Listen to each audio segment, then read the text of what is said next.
Welcome back to my video. आज का topic है high return mutual fund scheme का बारे में। इंडिया का जो यूथ है, यंग जनरेशन, बहुत ही ज़्यादा रिस्क लेना पसंद करते हैं। ज़्यादा रिस्क ज़्यादा रिटर्न अपना पोर्टफोलियो में चाहते हैं। रातों रात अमीर बनने का ख्वाब देखते हैं। तो वो इन्वेस्टर के लिए ये वीडियो सूटेबल होगा। देखिए, म्यूचुअल फंड स्कीम में आप रातों रात अमीर नहीं बनेंगे। आपको डिसिप्लिन का साथ एसआईपी या फिर लमसम इन्वेस्टमेंट करना चाहिए। लॉन्ग टाइम पीरियड में आप गेन देखने को मिलेगा और लॉन्ग टाइम में आप बहुत ज़्यादा कॉर्पस भी बना पाओगे। लेकिन इंडिया का जो यूथ है बहुत इम्पेशेंट है, उसे धैर्य नहीं आता है। जल्दी से जल्दी वेल्थ क्रिएट करना चाहते हैं, high return mutual fund scheme को ढूंढना चाहते हैं और बहुत ही जल्दी अमीर बनना चाहते हैं। तो ये दिक्कत है इंडिया का यूथ का साथ। तो यूथ को ये बात समझना पड़ेगा, अगर आप म्यूचुअल फंड में पार्टिसिपेट करते हो तो फंड मैनेजर को थोड़ा टाइम देना पड़ेगा, फंड को थोड़ा टाइम देना पड़ेगा, मार्केट को थोड़ा टाइम देना पड़ेगा। तब जाके लॉन्ग टाइम पीरियड में आप अच्छा गेन आपको मिल सकता है, अच्छा प्रॉफिट आप जनरेट कर सकते हो। तो आज का वीडियो में टॉप 3 म्यूचुअल फंड स्कीम के बारे में डिस्कस करेंगे, जिसमें रिस्क तो बहुत ज़्यादा है लेकिन रिटर्न भी बहुत बढ़िया बना के दिया है। पिछले 1 सालों में या फिर 5 सालों में अगर देखेंगे तो रिटर्न बहुत अच्छा है और रिस्क भी थोड़ा ज़्यादा लिया है। अगर आपका पोर्टफोलियो में ऐसा फंड है तो आप एक एग्रेसिव इन्वेस्टर बन जाओगे। देखिए, जो फंड के बारे में डिस्कस करेंगे, किसी भी फंड रिकमेंडेशन फंड नहीं है, प्योरली एजुकेशनल पर्पस के लिए वीडियो है।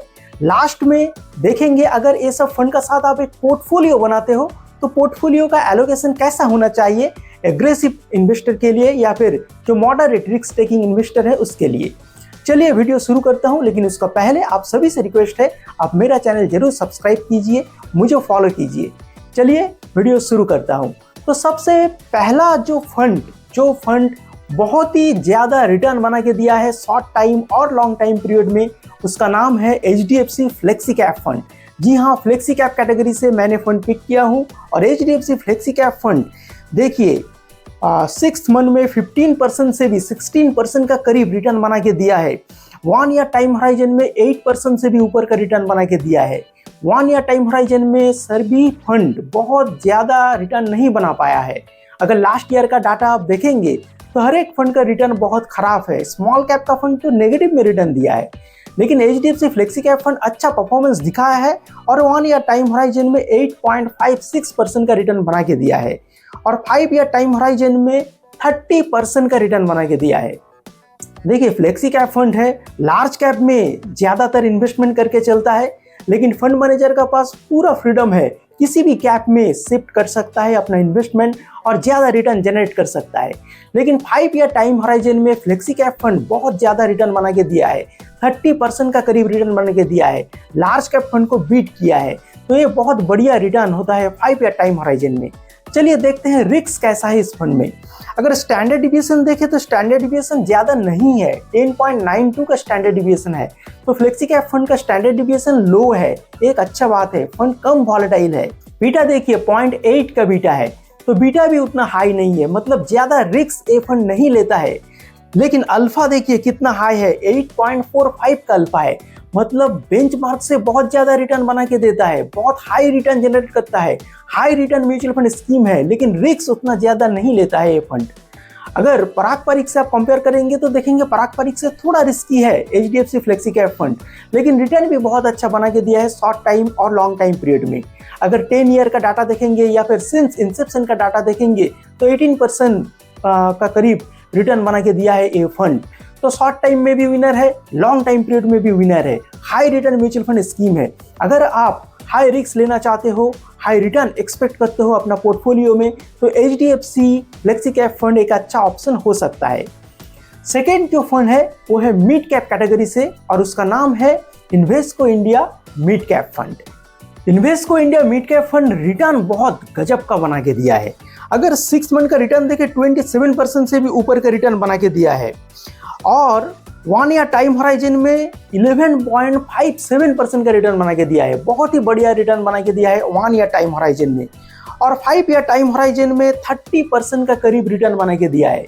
तो मिड कैप कैटेगरी में बहुत ही अच्छा रिटर्न बना के दिया है Invesco India mid cap fund. ये फंड अभी मोमेंटम पकड़ा हुआ है, रिटर्न अच्छा जनरेट कर रहा है। तो देखते हैं रिस्क कैसा है इस फंड में। अगर स्टैंडर्ड डिविएशन देखें, स्टैंडर्ड डिविएशन बहुत हाई है, 16 का स्टैंडर्ड डिविएशन है, मतलब फंड बहुत वॉलेटाइल फंड है। इस फंड का बीटा बहुत हाई है, 0.95 का बीटा है, मतलब फंड बहुत वॉलेटाइल फंड है, बहुत हाई रिस्क लेता है। तो हाई रिस्क टेकिंग इन्वेस्टर के लिए ये फंड सुइटेबल हो सकता है। अल्फा भी ठीक ठाक है, 5.43 का अल्फा है, तो बेंचमार्क से रिटर्न अच्छा बनाता है, रिस्क भी ज्यादा लेता है। थोड़ा ज्यादा रिस्क, थोड़ा ज्यादा रिटर्न, तो थोड़ा ज्यादा रिवॉर्ड मिलने का भी चांस है। Invesco India mid cap fund high risk taking investor के लिए सुइटेबल है। जो इन्वेस्टर अपना पोर्टफोलियो में थोड़ा ज्यादा रिस्क लेना पसंद करते हैं, थोड़ा ज्यादा रिटर्न भी एक्सपेक्ट करके चलता है, उसी इन्वेस्टर के लिए ये फंड सुइटेबल हो सकता है। अगर आप रिस्क कम लेना चाहते हो तो ये फंड आपके लिए नहीं होगा। चलिए जो थर्ड फंड का तरफ बढ़ते हैं। थर्ड फंड जो है स्मॉल कैप कैटेगरी से है और बहुत ही अच्छा फंड है, क्योंकि 1 ईयर और 6 मंथ का रिटर्न बहुत अट्रैक्टिव है, लेकिन लॉन्ग टाइम का डाटा अवेलेबल नहीं है। बहुत ही न्यू फंड है, अच्छा एएमसी से बिलोंग करता है और उस फंड का नाम है Motilal Oswal small cap fund. Small cap category का फंड है, बहुत ही हाई रिस्क लेता है, पास्ट का कुछ भी डाटा अवेलेबल नहीं है, तो कैसा रिटर्न फ्यूचर में देगा ये भी आप प्रेडिक्ट नहीं कर सकते हो। लेकिन शॉर्ट टाइम पीरियड में ये फंड जबरदस्त रिटर्न बना के दिया है। 6 मंथ 1 ईयर टाइम फ्रेम में बहुत ही अच्छा रिटर्न बना के दिया है। अगर आप देखेंगे 6 मंथ में 20% का करीब रिटर्न बना के दिया है और 1 ईयर टाइम होराइजन में 5.88% का रिटर्न बना के दिया है। जहां पर बाकी सब जो स्मॉल कैप फंड है नेगेटिव में रिटर्न बना के दिया है, ये फंड पॉजिटिव में 6% का करीब रिटर्न बना के दिया है 1 ईयर टाइम होराइजन में। इसका बाद का कुछ भी डाटा अवेलेबल नहीं है, रिस्क रेशियो का भी डाटा अवेलेबल नहीं है। लेकिन मैं बता रहा हूँ ये फंड बहुत ही रिस्की फंड है। स्मॉल कैप कैटेगरी का हर एक फंड बहुत रिस्की होता है, लेकिन Motilal Oswal small cap fund बहुत ही ज्यादा रिस्की फंड है। लेकिन ये फंड हाई रिटर्न भी जनरेट करके दे सकता है। लेकिन 1 ईयर और 6 मंथ का डाटा स्ट्रांग है। फ्यूचर में देखने वाला बात है कैसा रिटर्न ये जनरेट करके देता है। तो जो इन्वेस्टर थोड़ा ज्यादा रिस्क लेना पसंद करते हैं, थोड़ा एग्रेसिव इन्वेस्टर है, बहुत ही जल्दी बहुत ही बड़ा कॉर्पस जनरेट करने के लिए उतावला है, उसी इन्वेस्टर के लिए ये फंड सुइटेबल हो सकता है। तो टॉप 3 म्यूचुअल फंड स्कीम के बारे में डिस्कस किया हूं। जो टॉप 3 फंड बहुत ही हाई रिस्क टेकिंग फंड है और हाई रिटर्न जनरेट करने का भी पोटेंशियल रखता है। अगर आप 5 ईयर से ऊपर, मतलब 10 ईयर, 15 ईयर या फिर 20 ईयर्स का हॉराइजन लेके इन्वेस्ट करते हो, तो लॉन्ग टाइम पीरियड में ये सभी फंड अच्छा रिटर्न दे सकता है। देखिए कोई गारंटी नहीं है, क्योंकि मार्केट के ऊपर डिपेंड करेगा कैसा ये फंड परफॉर्म करेगा। लेकिन जो पास्ट का डाटा है वो बहुत स्ट्रांग है, इससे पता चलता है ये फंड आगे भी अच्छा परफॉर्म कर सकता है। देखिए आप इसमें से अगर किसी भी फंड को अपना पोर्टफोलियो में ऐड करना चाहते हैं तो अपना फाइनेंशियल एडवाइजर का साथ सलाह जरूर कीजिए, खुद रिसर्च करके अपना इन्वेस्टमेंट डिसीजन लीजिए। प्योरली एजुकेशनल पर्पस के लिए ये वीडियो है, कोई भी इन्वेस्टमेंट टिप्स या फिर एडवाइस नहीं है। अगर आप इस 3 फंड का साथ पोर्टफोलियो बनाते हो, मान लीजिए 10,000 का अगर पोर्टफोलियो बनाते हो, तो जो फ्लेक्सी कैप फंड है उसमें 4,000 का एलोकेशन, मिड कैप में 3,000 का और स्मॉल कैप में 3,000 का एलोकेशन दे सकते हो, तो आपका पोर्टफोलियो थोड़ा बैलेंस हो जाएगा, रिस्क थोड़ा मिनिमाइज हो जाएगा। लेकिन अगर आप थोड़ा ज़्यादा रिस्क लेना चाहते हो, लॉन्ग टाइम पीरियड आपका हाथ में है, तो फ्लेक्सी कैप में 3,000, मिड कैप में 3,000 और स्मॉल कैप में 4,000 का एलोकेशन करके 10,000 का SIP कंटिन्यू कर सकते हो लॉन्ग टाइम पीरियड के लिए। और लॉन्ग टाइम पीरियड में ये सभी फंड अच्छा रिटर्न दे सकता है अगर मार्केट का सेंटीमेंट अच्छा रहेगा तब।